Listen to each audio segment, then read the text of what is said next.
All right, hopefully that last video you've caught up, you've kind of understood what's going on. Now we're going to do the actual adding. So this is going to be pretty fun. This is going to be the pretty crazy stuff. We're going to do some adding. We're not really going to worry about all the other functions. Maybe we'll look at them just a little bit, since the adding, the pattern of how we do the adding will kind of make the other functions make sense, but it could also be something that you maybe try to do on your own. So we're going to have to figure out how to add the numbers, and probably also how to do the equals button at the end. So those are a couple things we're going to have to figure out how to do. So when we're programming, we want to think about, okay, how do I start with like the smallest little version of what I need to make, what I need to implement, rather than I need to build the whole thing, adding and equaling and minusing, and how am I going to build that all? Just start small, build a little chunk first, make it easy for yourself. Like when we did this clicking thing, we didn't start with doing the whole loop. We started with making one button work, and then we made a second button work, and then we said, hey, I'm just copying code, maybe I can do this with some smarter way, which is this array. Now bear in mind, there's nothing wrong with doing it. If you did find that confusing, you just couldn't get your head around it, there's nothing wrong with doing it. I'm having 10 different things of code which each just have a different ID. There's nothing like really wrong with that. It's mainly you just get more advanced. You just get a little better at it. You start to do it in less lines of code. Anyway, that's enough of that. Let's get into this. Okay, so we're going to try to make the adding work. So first thing we're going to have to do is definitely add some kind of click listener for the adding button, which means that we probably need to add an ID to the adding button, because we need to be able to tell when it's clicked. So we're going to add an ID add button as the ID, and then we're going to do it for the others too. We're going to have subtract, we're going to have multiply, and we're going to have divide. We're not necessarily going to do all those, but we might as well make those IDs. So this is going to be add button. Okay, and then when it's clicked, what are we going to have to do? Well, we have to think about this. So when we look at like the Google calculator, what happens when we press the add button? So if I have, let's say 78, and I press plus 63, okay, we get a whole thing in here where it actually adds them like that. Let's see a different calculator, because that one's a little complicated. Now if we go to this one, which is more like your typical calculator we had in school, we would have 63 plus 23. You can see the 63 disappeared, and now it just says 23. And now we would press, if we press plus again, it would show the sum of those previous two numbers. And now we can enter 63 and equals. So it's replacing what's in the text input.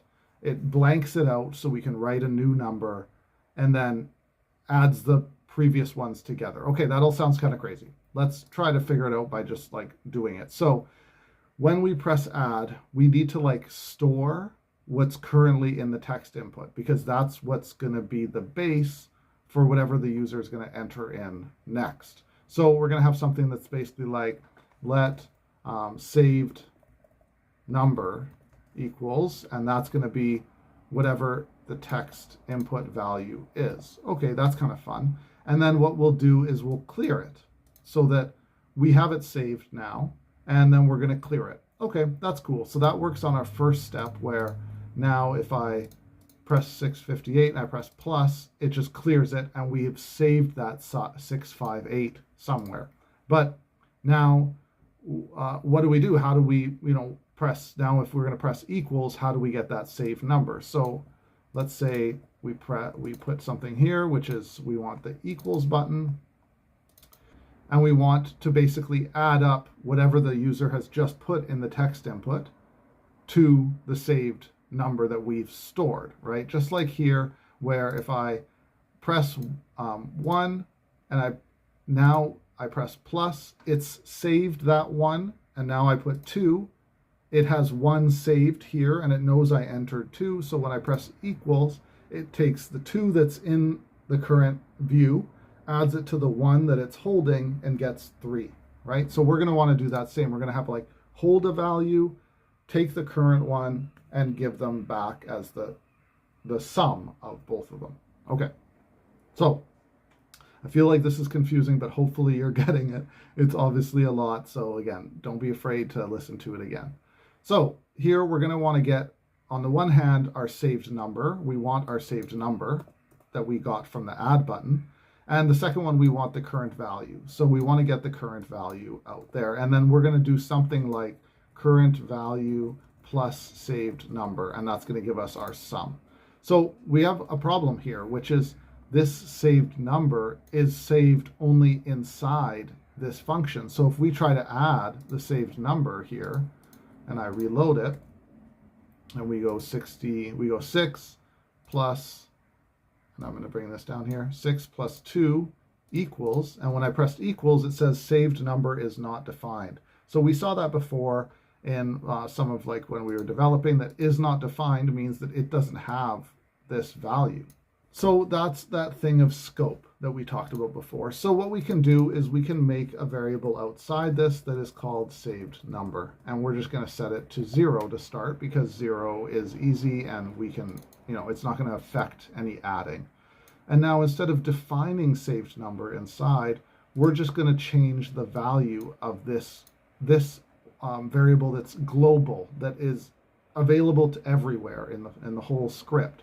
And now when this says saved number, we will get whatever was set by this as the saved number. So okay, let's just try it out. Let's see what happens here.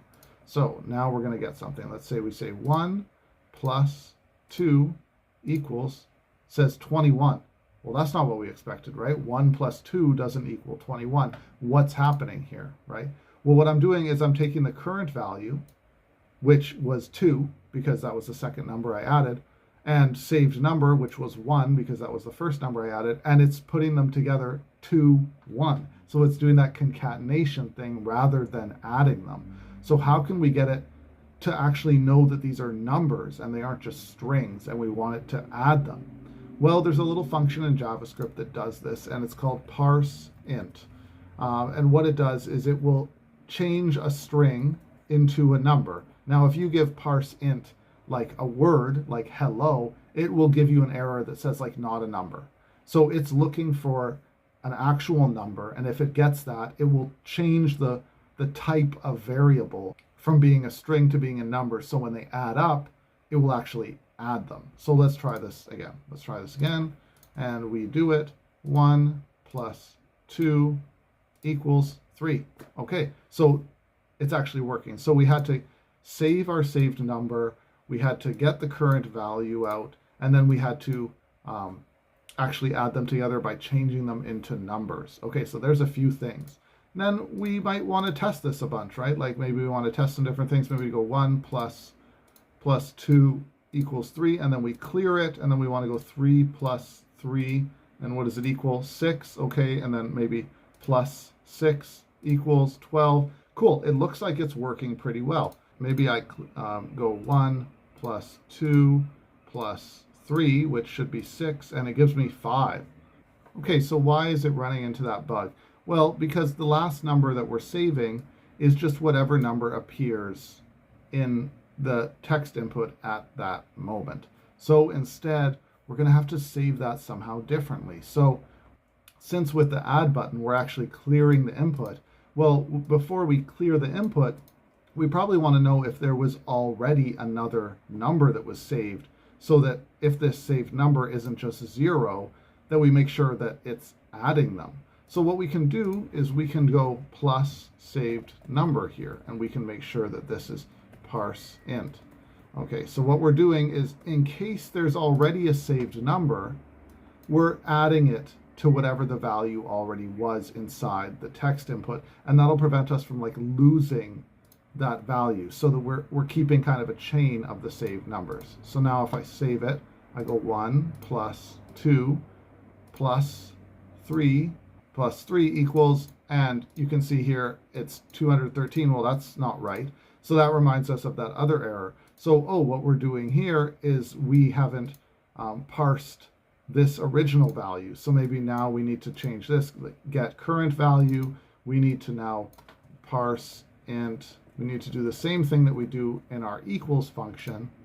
Parse int the current value, parse int the saved number, save that as the saved number, clear it, then do that all together in the equals button. Okay, so now we do 1 plus 2 plus 3 equals 6. Okay, it's working. We're saving the value. Now, there's a lot more you can do, and you'd have to do some changes if you wanted to make this multiply, because right now the equals is actually adding stuff. So this just kind of goes on and on when you're programming, and you get caught up and you start doing more and more crazy stuff. But this is the basic idea. I mean, if you can, see if you can make the subtract button work. You know, forget about having the add button still work. Just see if you can make the subtract button subtract values. You might have a bit of a hard time with the negatives and stuff. We didn't have a way to put in a negative value into this. So feel free to try the multiply instead.